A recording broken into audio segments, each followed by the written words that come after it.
Buenas tardes, muchas gracias. Felicitaciones a los promotores de esta reedición del Pen Club en Uruguay y ojalá se convierta en un foro de debate sobre este tipo de temas. Este es un país donde no se debate de nada, más allá de cuántos minutos de guitarra puede tener una murga, según el reglamento y cosas de ese tenor, que son los grandes temas de la cultura nacional, ¿no? Así que bienvenido sea. Me pidieron que hablara sobre la libertad de expresión y la tolerancia, lo cual me podría llevar un par de días, pero no los voy a torturar tanto, con un día solo creo que me alcanza.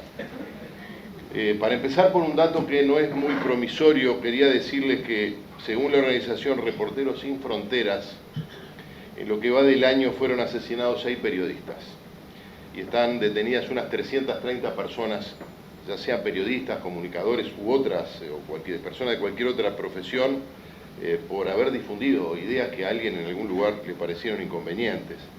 Si le parece que esto es mucho, tengan presente que la cifra es muy modesta, porque durante 2018 fueron asesinados unos 80 periodistas y comunicadores, y aún subsisten formas muy antiguas y atrabiliarias de censura, y lo vemos cada día en Venezuela, en México, en Cuba, en Irán, en Rusia y en tantos otros países, medidas que censuran periodistas, mujeres, intelectuales, activistas de distintas causas, minorías étnicas o religiosas, gente que puede terminar en la cárcel, en la tortura o en la muerte como consecuencia de difundir sus propias ideas.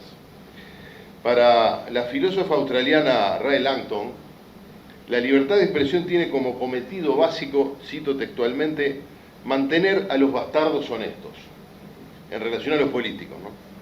Podríamos aplicar tan alto cometido a cualquier grupo de bastardos o de bastardas que tengan el poder suficiente como para apropiarse de nuestra libertad y de nuestro dinero. La libertad de expresión registra una formulación, o la expresión libertad de expresión, se formula en inglés de una manera que le agrega una semántica particular. La palabra speech se refiere tanto al habla, a la manera de hablar de las personas, como al discurso estructurado, es decir, al conjunto de ideas o modos en los que las personas se expresan. En la práctica, nuestras palabras conforman nuestro discurso y este debate con el discurso de los otros. Hay un hecho evidente sobre el que nos cuesta discutir, y es que para muchas personas el ejercicio de la libertad de expresión genera problemas con otros derechos, como el derecho a la honra, a no ser ofendido en su integridad moral, en su identidad singular o colectiva. De modo que se plantea un cuestionamiento a un asunto que creíamos, al menos desde el punto de vista académico y jurídico, superado, y que por lo visto algunos se empeñan en que no lo esté, ¿no? Y esto nos obliga a discutir sobre qué valores superiores rigen la jerarquía de los derechos, lo que es lo mismo que discutir sobre cómo vamos a vivir juntos de la manera más provechosa y razonable. Es verdad, por ejemplo, es verdad que no puede haber burlas en torno a temas de fe, como dijo el Papa Francisco. Tampoco referencias que puedan resultar ofensivas a las opciones sexuales. Eso queda por fuera. ¿Cuál es el criterio según el cual la burla puede ser considerada crítica o delito? Déjenme decirle lo que opino yo al respecto. Aceptar sin más que nuestro derecho a expresarnos libremente va a estar circunscripto a la susceptibilidad ajena es un adelanto del tipo de ciudadanía que estamos forjando y del tipo de sociedad en la que vamos a vivir, pero es también una evidencia de que nos hemos vuelto lo suficientemente pusilánimes como para no merecer la libertad. Lo primero que hay que considerar, llegados a este punto, es que la nobleza de las causas a las que aparentan servir los sistemas de censura modernos no nos dice nada sobre la eventual conveniencia de la censura. Da lo mismo que sus causas sean razonables o disparatadas, incluso es peor si son razonables, por cuanto suelen generar adhesión en gente bien intencionada, pero poco perspicaz. Me permito citar un pasaje de Voltaire. Voltaire, a mí me parece uno de los escritores más divertidos que hay. Es un escritor moderno, parece que estuviera escribiendo en el siglo XXI. Hay un pasaje en el Tratado sobre la Tolerancia que dice lo siguiente, ¿no? Hubo un tiempo en que se creyó obligatorio promulgar decretos contra las enseñanzas, contra los que enseñaban una doctrina contraria a Aristóteles. Esto en referencia a los escolásticos medievales que veneraban a Aristóteles y que por lo tanto generaron en aquel momento en la Iglesia Católica decretos que prohibían criticar a Aristóteles. Tenemos, dice Voltaire, en Europa, en aquel momento, más de 100 volúmenes de jurisprudencia sobre la brujería y sobre la manera de distinguir los falsos brujos de los verdaderos. La comunión de los saltamontes y de los insectos nocivos para las cosechas, la excomunión, ha sido empleada profusamente y todavía subsisten algunos rituales. Las costumbres, observa Voltaire, han cambiado. Ya se deja en paz a Aristóteles, a los brujos y a los saltamontes, pero dice, los ejemplos de estas graves locuras, en otros tiempos tan importantes, son incontables. Se producen otras de vez en cuando, así nuevas locuras, pero cuando han producido su efecto, cuando se está harto de ellas, mueren por sí mismas.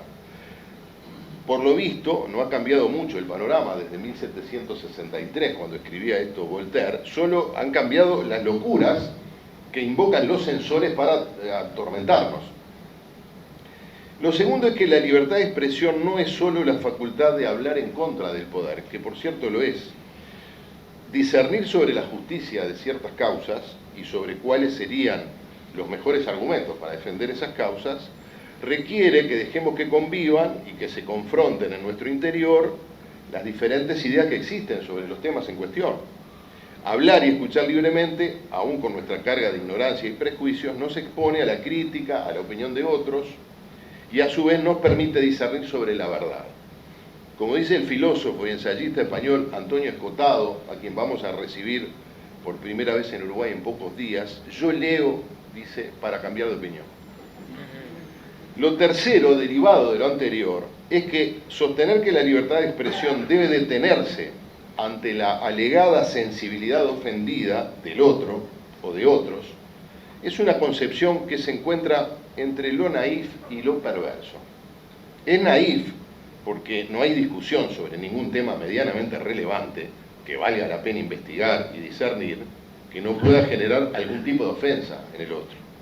Pero además es perverso porque suele enmascarar la voluntad de establecer un régimen de control social, es decir, de obligar a los demás a hacer lo que no harían, y esto incluye no decir lo que dirían, si no fueran censurados o reprimidos. El problema con las restricciones a la libertad de expresión pretextadas en la protección de diversos colectivos, algo adelantaba Martín, colectivos vulnerados de verdad en la vida real, es que suele ser utilizada como pretexto para silenciar lo que solo es sarcasmo, ironía, ridiculización o simplemente crítica. Sin embargo, quienes reclamamos la más amplia tolerancia para la expresión de las ideas, proclamamos nuestra absoluta intolerancia ante cualquier acción que promueva la organización del odio contra el prójimo con fines de exterminio o segregación. El supremacismo blanco, el supremacismo islámico, el discurso discriminador contra las mujeres, las niñas o los niños, la segregación en castas basadas en razas, religiones o clase social, pero también el desprecio hacia las preferencias sexuales o ideológicas de las minorías son conductas con las que convivimos a regañadientes, conscientes de que dichas prédicas están en el límite de lo tolerable. Las amenazas de una eventual utilización abusiva de la libertad de expresión de las ideas se resuelve con más ideas puestas a debatir en el ágora pública, no con menos. Por eso mismo lo que hay que hacer con el lenguaje, el humor o las literaturas inclusivas no es censurarlas, es debatirlas.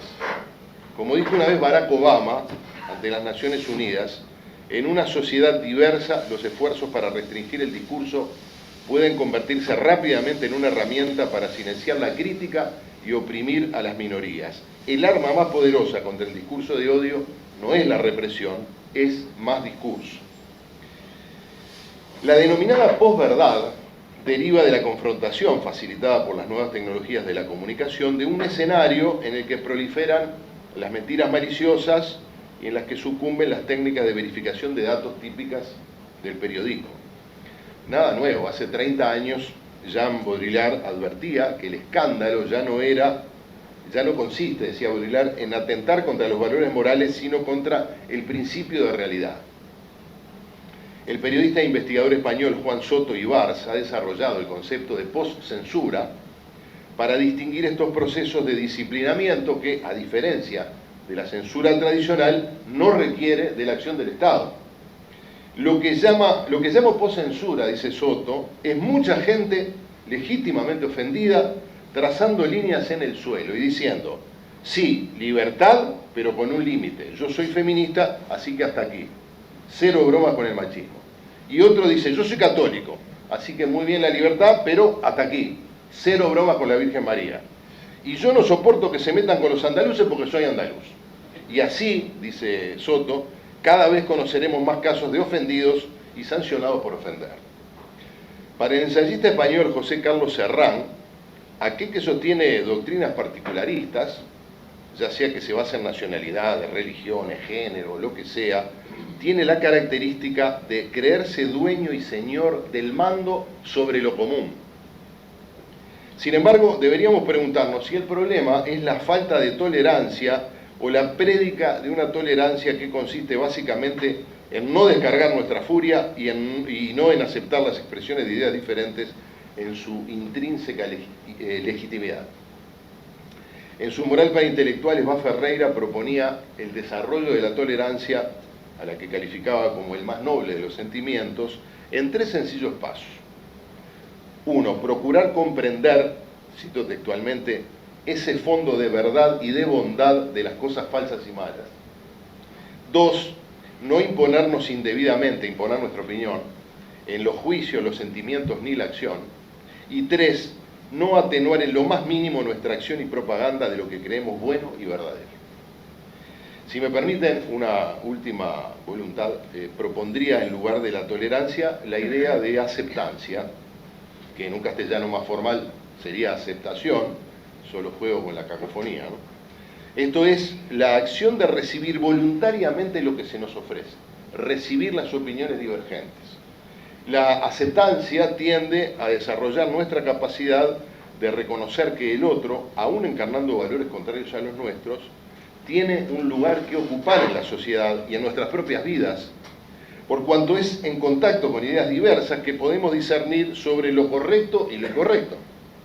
En rigor, nuestra vida moral e intelectual sería mucho más pobre e incierta si no contara con ideas divergentes. Debemos silenciar definitivamente en nosotros las voces de la intolerancia, esa fantasía de que un día nos vamos a levantar de dormir la siesta y nuestros antagonistas ya no estarán ahí, o incluso otra peor, la idea de que los otros van a desaparecer como consecuencia de nuestra prédica y nuestra lucha, lo que siempre encierra el principio de la tiranía y del exterminio. El derecho de la intolerancia, dice Voltaire, es absurdo y bárbaro. Es el derecho de los tigres. Y es mucho más horrible, porque los tigres solo matan para comer y nosotros, dice Voltaire, nos hemos exterminado por unos párrafos. Muchas gracias.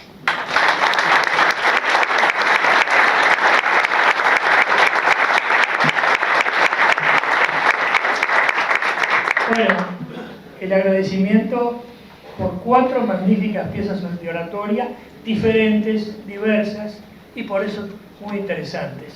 Pido un aplauso para los 4 conferencistas.